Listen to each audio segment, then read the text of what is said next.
Well, listen, welcome everybody to the Spring into Growth event hosted by your revenue growth team. My name is Gary Morgan, and I'm going to be your moderator for this event. The presentation will be about an hour long. And please, if you have any questions, enter them in the chat. Time permitting, we will attempt to answer them. But if we run out of time, we'll make sure that we get in touch with you to give you the answers you deserve. We have a panel here. Your revenue growth team is an alliance of growth experts, for lack of a better term. But let me first introduce the panelists. We have Paul Mosenson, who is the founder of your revenue growth team. He's a long-term media buying strategist, demand generator, and over the past few years has functioned as a fractional chief marketing officer, helping firms to drive leads into their pipeline via his process of optimizing the entire buyer's journey from click to close, using analytics and data coupled with compelling messaging and offers that increase website traffic and conversion rates. He is the founder of our consultancy, Your Revenue Growth Team. We have Randy Spina. Randy is a marketing consultant, adjunct professor of marketing and communications, author, writer, nonprofit board member, and she was the founder of a small business marketing agency. Randy has held senior level positions in 2 successful startups prior to joining Your Revenue Growth Team. We have Michael Nolan. Michael is a sales leadership consultant, helping businesses to build their revenue growth models for a platform for immediate and sustainable revenue growth. Michael executes this by building sales strategies, sales process teams, and analytics to identify and optimize opportunities to drive top and bottom line revenue. Michael works with companies and teams to ensure sales and marketing operate as one for a seamless experience for the client and their prospects. Finally, we have Mark Shalinsky. Mark is a classically trained academic who got hooked on sales. And after completing his PhD at McGill in biophysics, working as an instructor at Harvard University, he joined his first startup. After building several successful sales teams at Jove, Mark then joined several companies, including Duo Security, where he was employee number 5. And he was responsible building up the sales and sales operations department. Now Mark runs a sales operations consulting firm, helping companies to build their sales ops capabilities and implementing the right tools to help them grow. Let me introduce myself. I, again, am Gary Morgan. I run an advisory group that works with startups, small businesses to assist them to develop growth strategies and operational plans. Our focus is usually on building value along with growth and helping to prepare them for an eventual exit event. I also occasionally act as an investor. Now, let me tell you a little bit about how this all got started. Paul and I actually belong to a Philadelphia area leadership group. And during some of our discussions, we got talking about how the growth industry was changing, partly due to the epidemic, but probably driven by longer term trends, which involve digital transformation and the changing buyer's journey. Paul shared his vision about creating an alliance of professionals, all with different skill sets to service current business growth needs. And how he felt that there was now required a better alignment of sales, marketing, and customer experience, and even finance. Of course, access to data is growing exponentially, and the need to make data-driven decisions to grow was more important than ever before. Additionally, just as important as acquiring new customers, businesses need to develop monetization and customer retention strategies to achieve their revenue and profit objectives. Thus, your revenue growth team was born. And I'm going to now introduce you to Paul. And Paul, why don't you give us a little more insight into the changes you saw and what you were trying to achieve by bringing everybody together? Yeah, thanks, Gary. Hello, everyone. So here's the thing, there's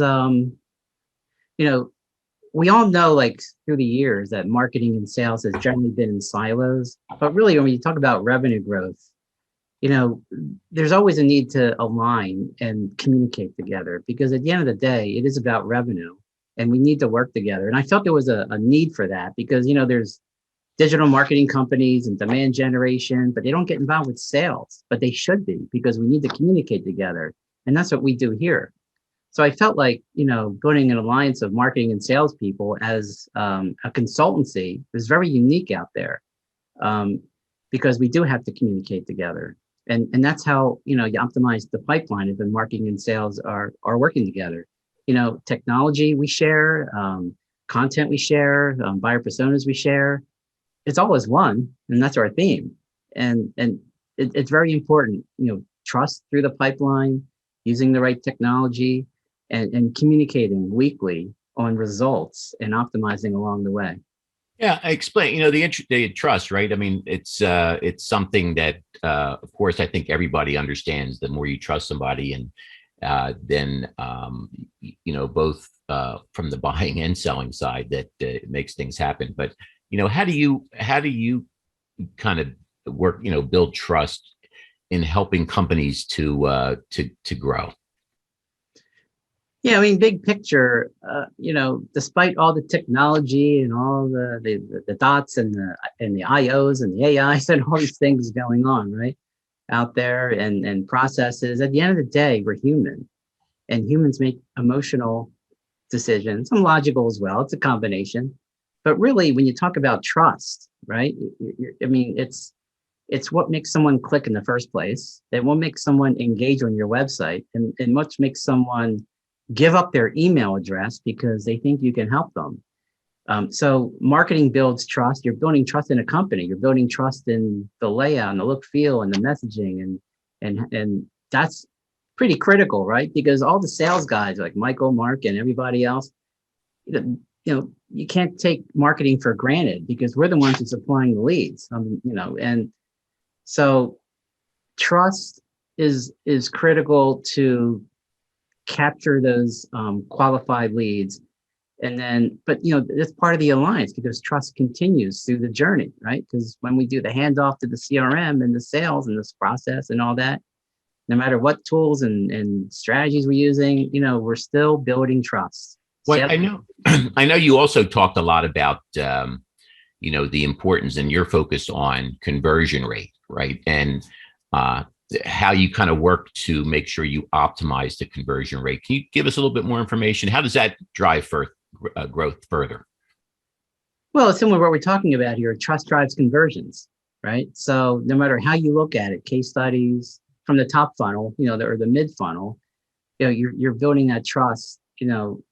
How you're worded, how the value proposition. It's the whole concept of outcomes and what's in it for me attitude, right? Because that's all I care about is how you can help me with my problem. And if you can convince people on a website or a landing page that I can help you with your problem, then that's going to drive an increased conversion rate. If people get lost, they're going to leave and go to someplace else.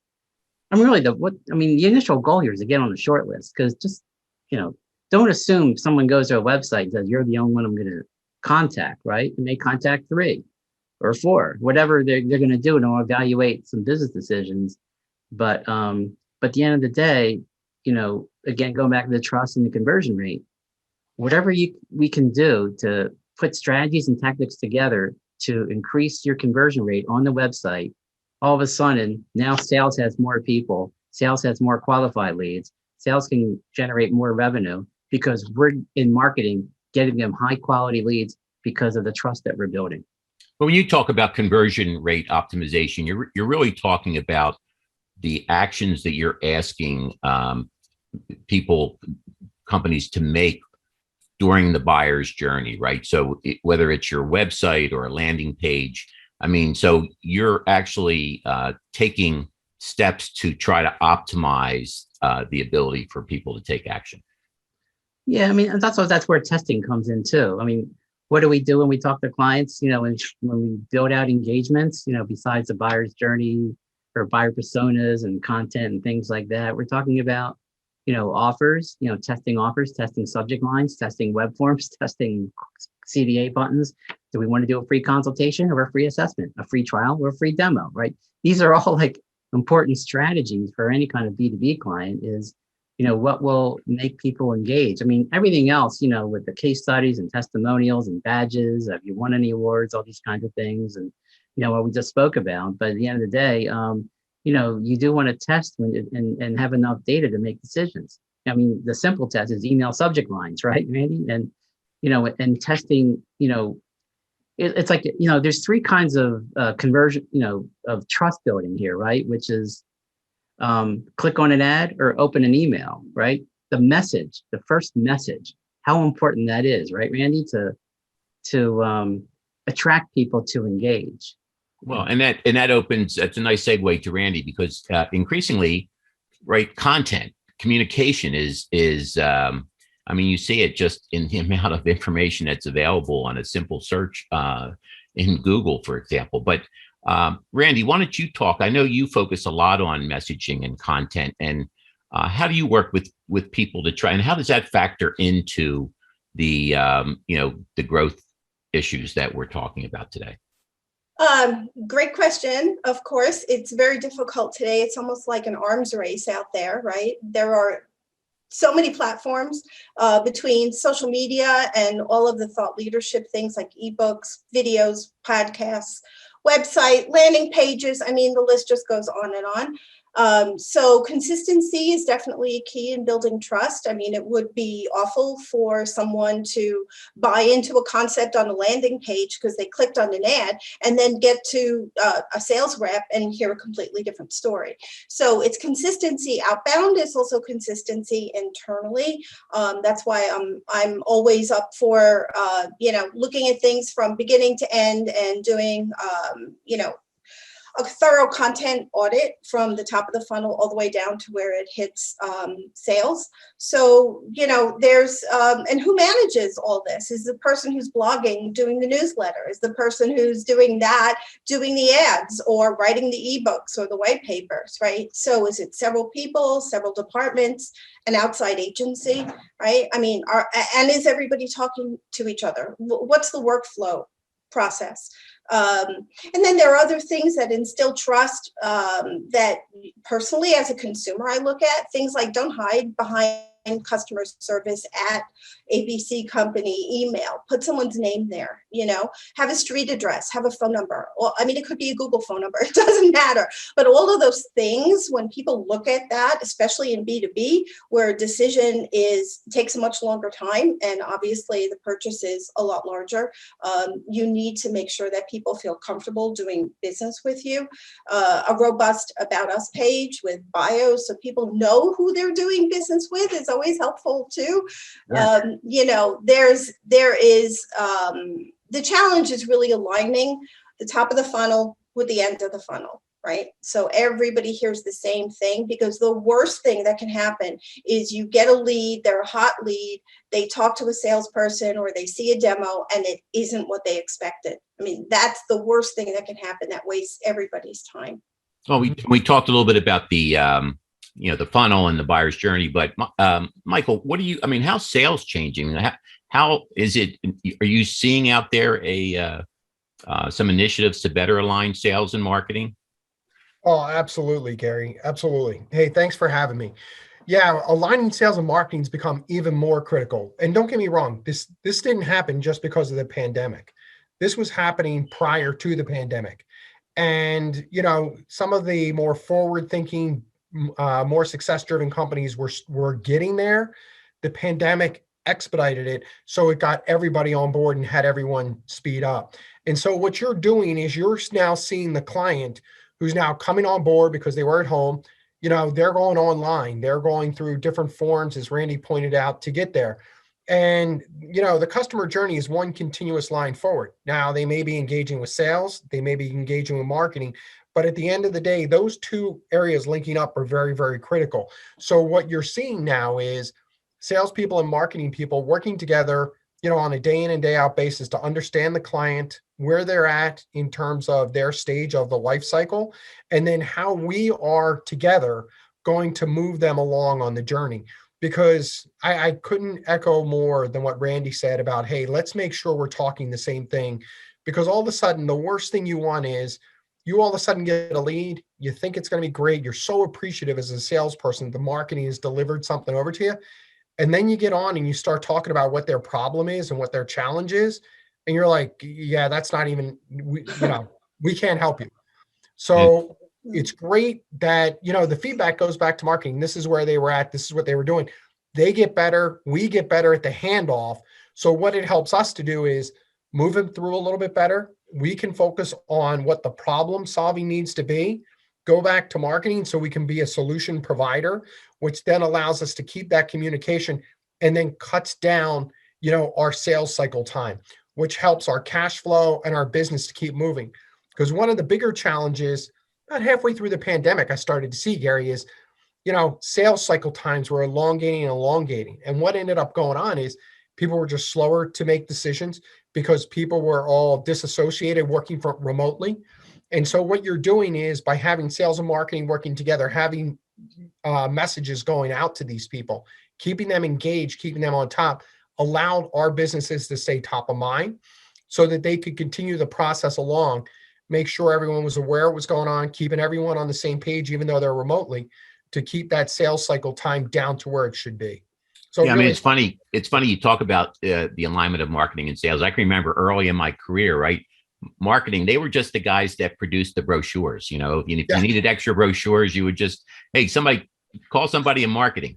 But Yeah. all of this. So how has it impacted like your sales onboarding and training for the people? Because you're trying to make the messaging consistent, and you're trying to let marketing drive some of that, I assume. So Yeah. has that changed the way you approach hiring a new salesperson? Oh, it does. I mean, it approaches and totally changes the way that we've, handled our lead management. What I mean by that is, from hiring a salesperson, we usually bring someone in who has a little bit of understanding from a technology standpoint, what's going on, because the tool that the marketing team can have allows them to go out and create the right tech stack so that we can get people into the sales funnel without the salesperson having to do all the legwork on their own. The salesperson then can be focused on that engagement, the relationship, and the problem solving to move them to close. The other thing that we're doing is, we're getting better at using lead generation or lead nurturing tools that allow us to be completely aligned from a technology standpoint, from awareness all the way to close, and then what we call customer relationship, which is managing ongoing. So the customer is not a one-time customer. They're going to be an ongoing lifetime advocate of our brand. So there's a lot that we're doing from that standpoint that's really changed, both from a hiring and onboarding a new salesperson to managing, the back end and what the client sees from that standpoint, Gary. Yeah, and I know as an ex CFO, I mean, I've seen some studies which prove that retaining an existing customer is just a lot more valuable and increases your gross margin more than acquiring a new customer even. So The cost of sales to retaining a customer is a quarter or 20% of what it is to go out and get a new customer. So it's definitely something's there. I will say one thing, I do admire, a number of people out there in the marketplace.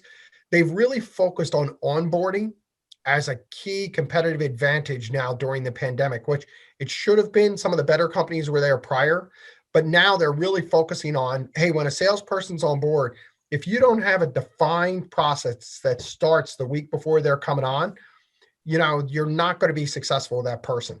And we really work with people to explain that and develop that tool and program to get them through and off and running to a good start.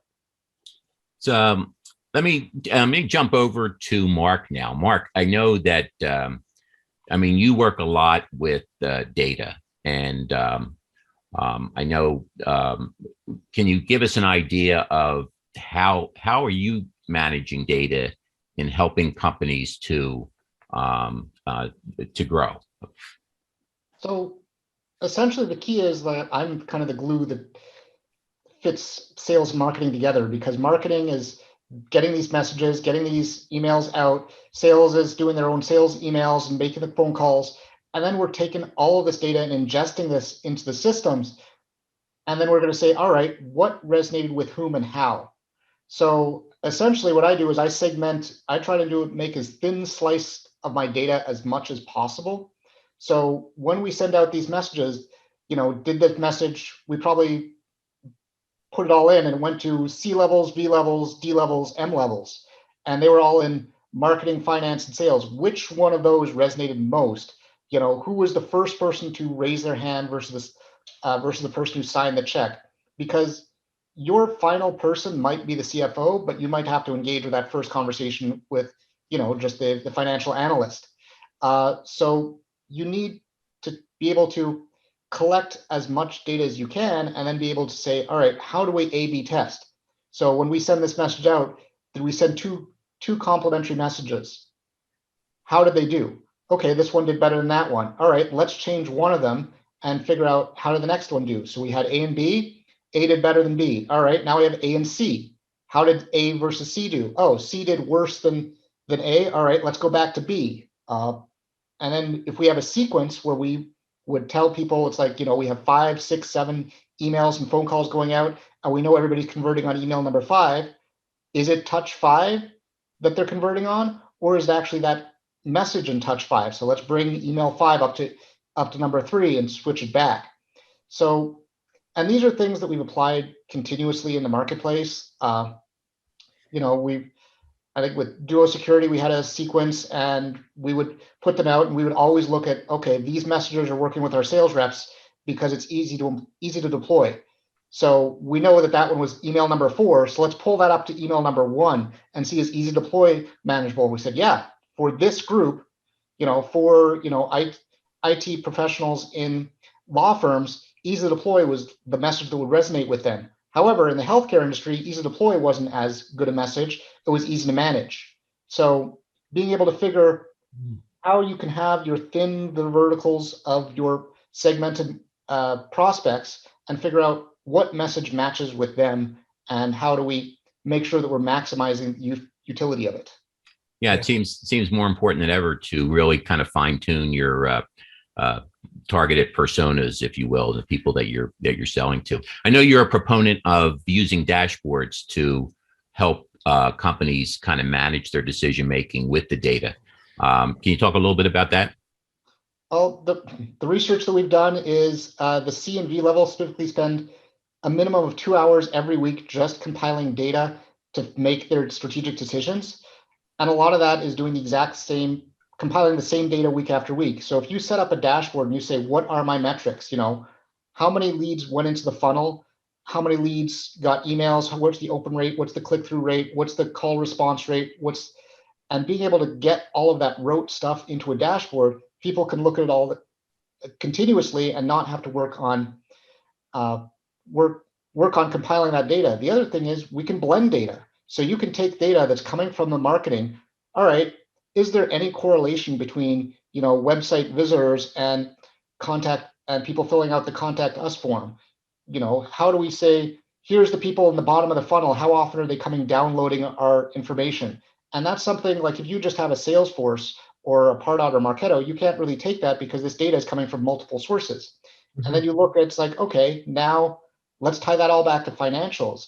And then we get some of the most important metrics that are very difficult to achieve. So your CAC, your customer acquisition cost, which is your full spend on marketing and sales to capture that one customer. At FatStacks, we knew that we would capture on a pilot at $5K, and then we'd be able to grow them. By the end of the year and a half, they were paying almost $250,000. So we would send them an empty box of an iPad and say, if you want to see the iPad, just book a 20-minute demo with us. Because we knew that our lifetime value of these guys was huge. That's the other metric. So CAC and lifetime value. So how much are they worth after 3 to 5 years, depending on what your CFO tells you what the LTV is.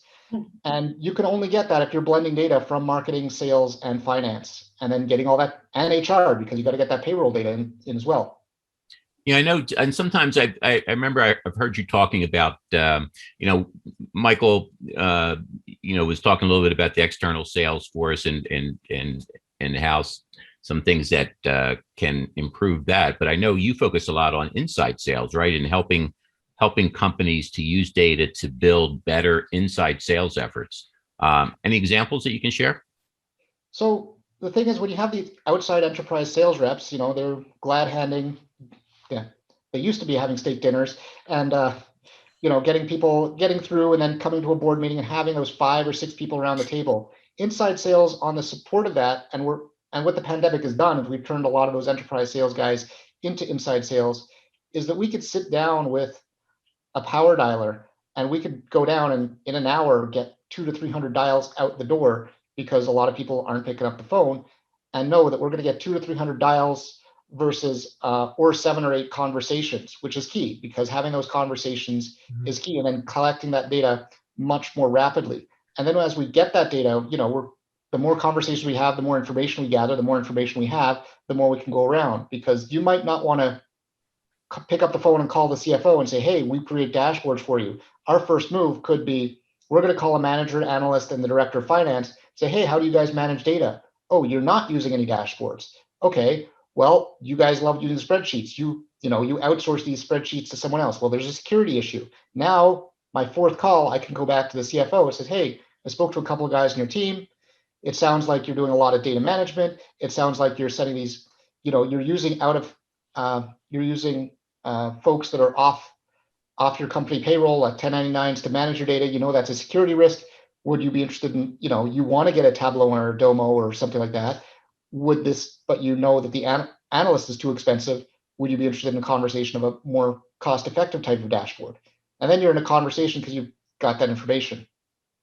The using data. I mean, and I was thinking about just how much the number of channels where you can do marketing has grown, and so analytics has become very important. Paul, you run across. I know you run some pretty large advertising campaigns for customers sometimes, or at least in the past you have. How has analytics and how has data sort of impacted that? Oh, it's huge, right? Because that's how we make decisions. I always look at attribution, though. I know it's kind of a high level term here, right? But can you explain what attribution is in case people? Yeah. I'll treat it simply. If somebody clicks a pay-per-click ad on Google, right, for an offer, and they visit your website, but they don't convert, but you're on the short list, you leave an impression. So they come back later through organic search, right? And then they come back and convert. So you're we call that last click conversion, and it goes through Google Analytics and it goes through the CRMs, and we're looking at from a lead management standpoint, saying like, oh, SEO must be working. We got that lead here, but it was the pay-per-click ad, for example, that drove them there in the first place. That's attribution, and you have to give credit to those channels. I look at all of that for clients because that's how you make decisions. It's buyer's journey, right? You can never expect people to, whether they click on ads, social media ads, whatever it is. Normally, they're not ready to make a decision right away. And that's why we do content marketing. At least when we talk to the, Mark and Michael about, messaging with this, when they talk to the salespeople, that helps us, as you know, Randy, greatly to come up with, great content that people need to make business decisions. So that's the thing, right? Because we can download guides and the things like that and click a LinkedIn ad, right? But if they're going to come back through email and convert, well, we have to make sure with the platforms that we have that we give credit to the campaigns that drove them in the first place, and that's what we look at. So that's why we talk about attribution: first touch, last touch conversions. Yeah, not always an easy data point to get to. Yeah. No, but important though, for sure. Yeah. Gary, I'm sorry. Go ahead. One thing that I want to add, what Paul and Randy do and Mark do, that's really critical for a salesperson and helping us build sales and drive that revenue, because they help us understand, what are the key terms, what are the key words, what are the key triggers that's helping a customer or prospect make their decision. And when they can provide us that feedback, we're able to modify our scripts, modify our message delivery when we're there in person building relationships. That helps with the close. So working with them to continually refine, our scripts, our engagements really helps everybody. And if it wasn't for those guys contributing to us, we wouldn't be there. So I'm incredibly grateful for all the shared data that the marketing teams share with us. Yeah, I mean, it's so important, right? Because I've seen some studies where, one of the main reasons for sales failure is the inability for salespeople to articulate the value proposition. Mhm. And so if you can't tell people why they should buy you, then they're not going to buy you. So yeah, very, very important, the communication messaging. Randy, I know you work a lot with helping companies to improve their retention strategies. How does that work? So, first of all, make it easy to do business with you. I mean, that's the very first thing. And anybody who is customer facing should always be empowered to be able to make decisions in one interaction or less, like from a customer service perspective. Having a formal retention strategy at some point. I mean, if you're a startup, everything is obviously acquisition. At some point, you need to switch time, energy, and budget to a retention program because it results in 5 to 25x less expensive ROI than a new acquisition, right? So, marketing people know this, but not everybody in the organization knows this. I'm also a huge proponent that customer service report into marketing. I mean, customer service is not an operations function. It is a marketing support function. And, I just read the other day that startup SaaS companies have experienced over the last few years a 50% increase in competition when the barriers to entry are so low to create an app or create another platform. And people don't feel tethered to you. It's so easy to switch. You've got to be sure that your retention strategies are absolutely key because that's how you grow, right? There has to be a separate budget. There has to be a separate strategy. And when someone is in awareness, consideration, decision stage, that's the buyer's journey. But the customer journey begins once they buy from you. And I think having that mental switch sometimes is hard for companies to make that bridge. How that deserves all special communication flow, email. How do you talk to your customers? How do you how do you make them stick to you? In other words. Well, actually, that's a big thing that we do with the revenue growth team. It's one of the objectives, right? Is the strategy, right? We all understand net new. It's easy, right? Easy. Right. Well, Right. it's not that easy, but you know what I'm saying. But when you have a plan for retention, that's pretty critical. Net new retention. I mean, they're both important. Retention. Again, is you already have those customers, and if you have products to keep them as a client or upsell, that's one thing. But it is a balance, and you need to optimize the balance, and that's what we do. Right. Well, And that also, flows into trust as well. That's where you get your testimonials. Those people are the ones that love you. They're the ones that are going to do Google reviews. They're going to be your referral pipeline. So it's really important to treat your existing customers with the respect that those new relationships deserve. Well, this is one of the failures that a lot of these startups have is they start up, they have the sales team, and the sales team is also responsible for renewals and upsells and customer success. And they're not compensated in the same way. So they're paid on that net new business, but then when it comes to resell and upsell, they're not. And this is the interesting thing is that it's that maturity level of when do we get that fully baked customer success team implemented? Because when you put that on the sales rep, that's not going to work unless you're comping the sales rep to renew and upsell that client, and then that's going to cannibalize your net new business. So, I notice a lot of startups and newer companies are kind of moving to where they have a chief revenue officer and kind of sales, marketing, and customer success reports up to that executive level position. I think that so many of the new businesses that are starting up involve some type of software or technology solution. And, I think a big part of that is helping your customers be successful with it, right? Because nobody knows how to use it better than you. So, if you can help them be successful. And I know I was fortunate enough to be involved in a startup tech company, and this was it was a SaaS company back in like 2099, and one of the first things we did was take our existing customers and kind of form committees that would provide input, and it was amazing how much that really acted to create increased satisfaction, create stickiness, and they felt like they had input into the product. And so I think that's kind of one example, but I think increasingly the ability to upsell or cross sell other services is just as important as well. And having an account manager or somebody that you know their name, they know your name, you can call them if you need help. I think that's really important too, because as companies scale, they need hand holding. And so if you have a big enough account, then you should have an account manager within the company that is beyond sales, right? It is handling the existing relationship.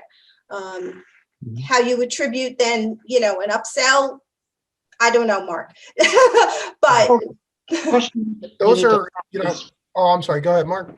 Yeah, just to quick note is the question you need to ask is, when you sold your product, who does that client come back to ask questions? Right. If they're always coming back to that initial rep, you don't have an effective customer success team. Right. And if they're not, then great, it's working. Because every time they come back to that initial rep, you're losing that new business. Yeah. Well, the thing you have to step back and think about when you talk about that is, what's your overall customer engagement strategy? And what I mean by that is, let's be honest, the existing revenue, the existing business is just as important as the new business that's there. So how do you accentuate and continue to grow that, continue to build on, continue to add that? So what we're finding now is penetration strategy is incredibly critical. You need an account manager, an account director who can lead it, not from actually doing all of the doing, but more the quarterback within your organization. And what I mean by that is, how do they work with customer service to make sure customer service is penetrated in, customer success is penetrated in, the marketing team is part of it, so on down the line. I think one thing that I see from a really truly good salesperson is understanding how to use the assets and the people within their company to extend and build a closer relationship with their client, because that's the difference between successful, having that sticky relationship, which is the long-term retention, and is going to grow the business and optimize that revenue growth as well. So you guys, I think, are all dead on what you're saying. It's how do you develop that penetration strategy? And at the end of the day, the really good ones are the ones that understand, I don't own it. Everybody on the team owns it. It's how do I be the quarterback to help everyone, have a deeper ownership as to what they're doing and what's going on. I think, I know when we talk about increasing and focusing on increasing growth and value, it all starts with strategy, right? Strategy before tactics. You have to have a plan as to, where you're going. And then, standard operating procedures. It's surprising to me how many companies are not documenting, because, recurring revenue, for example, increases the value of an organization. And if you can create kind of predictable revenue by, documenting and having operating processes that everybody understands and that are repeatable and predictable, then that generates increased value for the organization. Oh, yeah. Well, it also allows you to scale. And, with that repeatable process, your scalability just goes up exponentially. And that's one thing that you look to emulate from that standpoint. You're absolutely right, Gary. Mm-hmm. Anybody have any good case studies, any success stories to share, and how some of these tactics or strategies have really helped customers? Well, let me give you a scenario here for the audience, just before we get any more into that is, you know, you got to understand the marketing and sales alignment process here, right? And I just wanted to you can't understate this enough by listening to your customers, even why they hired you or bought you and why they didn't, right? And try to get that information. And that's critical, right? Because us in marketing, we're trying to do content plans, right? And that's for the net new. It's a cycle. We learn what the customers need. That gives us insight to the messaging to attract new people. So without that alignment that we have, it's not easy to do that, because then you got to go to different silos and departments. We work together to do that, right? And once we get that messaging down pat, then it really makes lead generation much more efficient and effective. More quality leads into the funnel, higher qualification, higher SQL rates, things like that, better sales enablement, all those things. It's a cycle. That's why this is important, and why we're doing this, right? This is all about revenue growth, and it's about communication. And I just wanted to bring that out as it's not really a case study, but it's the way it should be happening. And best in class companies do it this way. And that's what we're here. That's what we're here to do, is provide this. Yeah, I know. I mean, I know, So a sales playbook, right, is an example of of documenting a process. I know you do that, right, a lot, Michael, when you work with clients to help them develop their playbook. Yeah, sometimes we use the term playbook and sometimes we don't. But at the end of the day, it's really, what's that strategy? What's going to be your unique selling proposition that's going to differentiate you, that makes it easy? Who are the right customers that when you look out in the marketplace or when they come in from marketing, they're the ones you're engaging with? Out of that, you build that process of how they come in, what's the right messaging you're supposed to be using? Where do you find that message? Who are the partners internally that you bring into the engagement with that client? And so we spell it all the way out by stage, what has to happen, what are the key questions that need to be asked, what are the key hurdles and information that needs to be gathered to proceed and move to the next step down the line.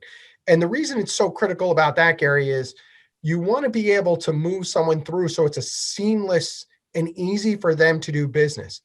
But if you get all the way down the line, but you don't have some of the information that you needed further up, you don't do it, but it also helps you understand. I was working with a holding company of a private equity firm, trying to help them understand their business. And as we were building things out, there were some parts in there where they had some creative that had to be done. So it was really getting in with the art department. The art director from the marketing team was a partner with the sales team. You engage someone in that. And then what we saw was, they would have to do some work and work with our clients on that to get that wrapped up. When we originally built out our methodology, we're thinking, okay, this should be, 5 to 7 days in the funnel. It was taking 33 days when we began to analyze it. What we went back and took a look at is we began to understand that we didn't put the right manpower there against it. We went out, found a solution on that. Unfortunately, it was up to almost 30 days. We were able to bring it back down to 4. But it's really understanding that some of the information that needs to be gathered up front, that gets brought into that stage of the process, having the right resources there as we engage that part of the company, allowed us to speed up our sales cycle and cut the sales cycle down by 15 days, which allowed us to improve our cash flow by about 5% for us to help grow that business. And it made for a more seamless customer experience. Customers were excited when they got it back in a couple of days. But when they had to wait almost a month, you kind of lost some of the enthusiasm that you had. So it's a great resource to use. It's great when you have that playbook. So when there are challenges within your process, within the customer journey, you're able to understand it quickly, understand what you need to do to address it so that you can resolve it and get back on track quickly. It's interesting you talk about cash flow because, many early stage companies are losing money. Right. So cash flow is so important. And I remember, I think the chief marketing officer or former chief marketing officer for HubSpot was talking about, that you have to really sort of operate lean in the beginning until you figure out product market fit, until you figure out, your processes that then make you scalable. And once you do that, then you got to spend like crazy and really ramp up and take advantage of that scalability and that gets to technology, right? So how has technology really played a part in all of this and all of these in this alignment in the growth initiatives that we're seeing today? So I'm assuming this is me because I do technology, as you can see from the background. Anybody that wants it. We all touch it. So go ahead. So one of the issues, so I'm usually brought in, before I started this company, I was usually brought in as director of inside sales. And the first thing I do is I create shadow ops. So I got to get on the phone, got to send the emails. I got to figure out what is the number, because sales is a machine from what my perspective is, like how many emails, how many raw dials does it take? So at FatStacks, we knew it took us 107 raw dials when I started to book a single meeting. There was also a number for emails. So this is how I sit down with the first BDR team and I said, this is how much, this is your target. It's taking this much activity to hit your target. So there's essentially 3 ways of doing it better. You either find better leads, you dial faster or send more emails, or you get better at messaging and become a better salesperson than I am. And so then with the dial faster and finding out emails, it's like all of this was manual. So I knew what it was for me. So for me to get through 107 raw dials to plus emails and everything else, that was one day. So I knew every day I could book a meeting. Now I could sit myself in front of a Connect and Sell, an Orem, a concert, or one of these power dialers, and I could get through 300 dials in 2 to 3 hours. So now I knew I could up ramp the number of meetings I could have, but then I'd run out of leads quickly. So now I got to figure out, all right, which is my better data provider? Do I go with Zoom Info, Sales Intel, Cloudlytics, Seamless? There's a whole slew of them. And for each industry, there is a specific database that's better. And I say, great, now I want to sequence them, because sales reps, when you're doing this amount of volume, you need to have a sequencing engine, a cadence system, something like an outreach, a sales loft, a concert, an outplay. And each one of them has a different value to a different market. Now I tie all of this together as a sales stack, and I'm ready to rock and roll. And I can put in even personalized videos and pseudo emails. Now what I've done is I've kind of taken the baby steps and said, all right, now we're going to move forward. Then we can start dialing in and say, all right, what is the average number that we need, that all of my reps should be looking at? So we had this one rep, Ed. Ed was falling behind the rest of the team. So we looked at him and we're like, all right, where's the failure point? Because you're taking 4 to 5 times more dials to book that single meeting. And he just could not handle objections. He couldn't handle them at all. So we came up with 3 core objections that for any cold call. It's send me some stuff, I'm all set, or I'm a special unicorn, you can't help me. So we coached him that he would essentially, they would say that objection, he would parrot it back to them. Oh, you're telling me send me some stuff. So I got a marketing team in the background that can blow up your inbox like a DDoS attack. What kind of stuff you looking for? So then, they'd say, oh, I'm a special unicorn. It's like, oh, that's why I called. You're the CFO of a company who's $1 to $2 million worth of revenue, and you've got 25 to 50 employees. You're probably suffering with spreadsheets.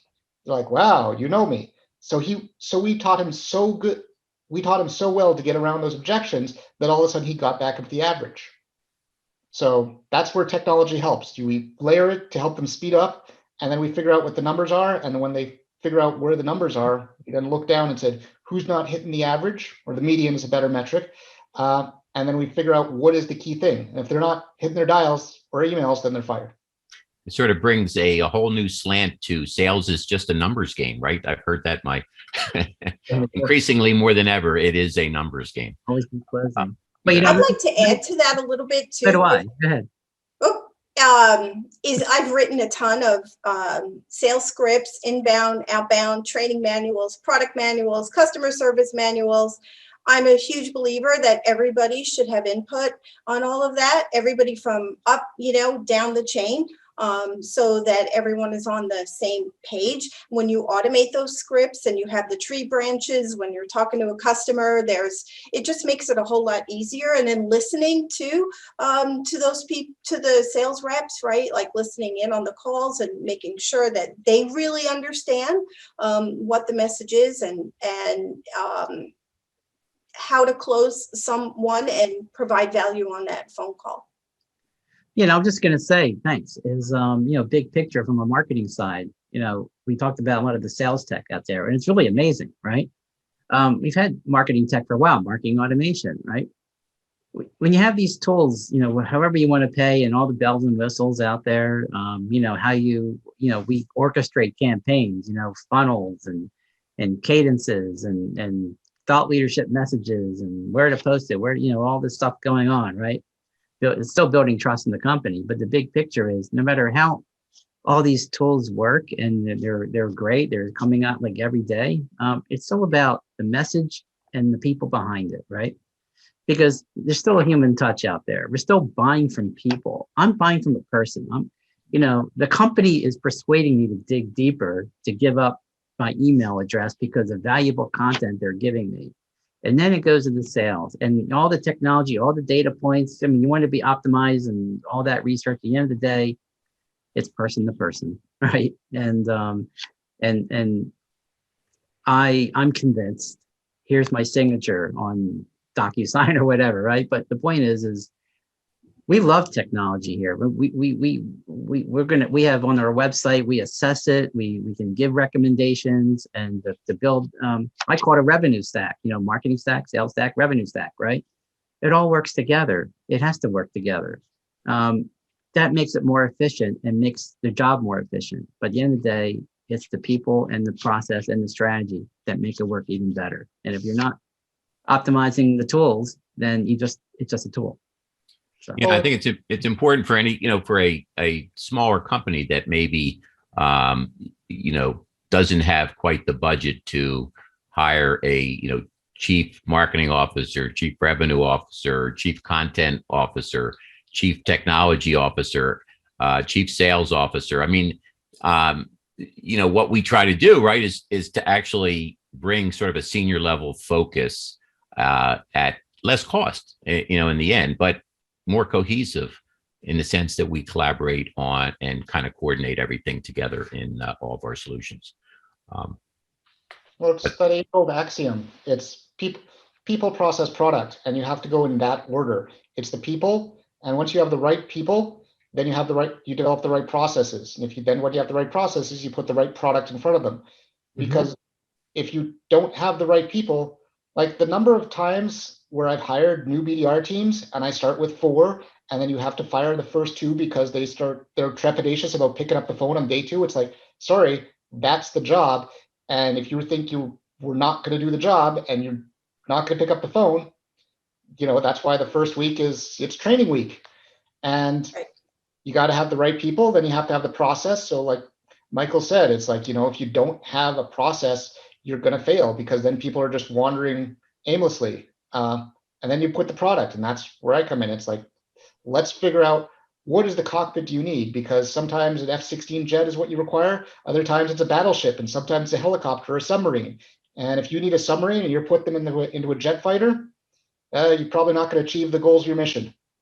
Well, Mark, to that point, I had a situation with a client, their salespeople weren't working out, just like you said.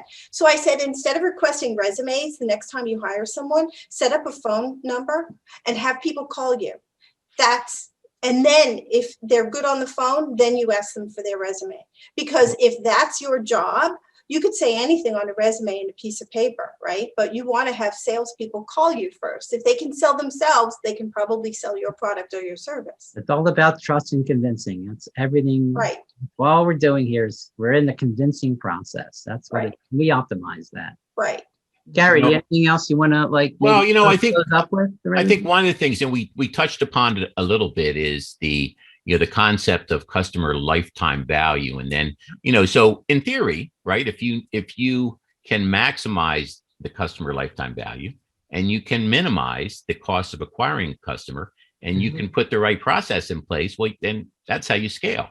So we didn't really talk too much about how it's important, how you monetize, how you price your product and service is important too, because it plays into retention, it plays into cross-selling, upselling, but then acquiring new customers. It was very interesting. I recently heard a talk that from someone who had done, I don't know, a large study, and his point was that if you were just focused on companies that are just focused on acquiring new customers and not focused on monetization and retention strategies, most of those were not having success. They weren't growing as fast as the companies that kind of focused on everything. Right. That's how we started, and that's the theme here, right?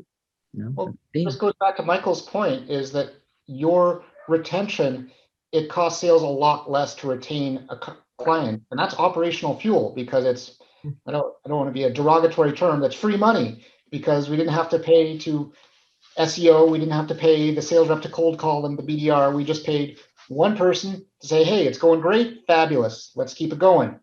Right. And maybe help them out. So that's operational fuel. That's why MRR and ARR is such monthly recurring revenue and annual recurring revenue are such value, and then churn are the three most valuable metrics that investors look at when they're looking at a company's valuation. They're not looking at service dollars.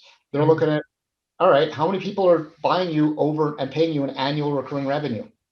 Yeah. And survey. So, right. And that's part of the services we provide to assess those things with clients. So, I think we're coming close to an hour.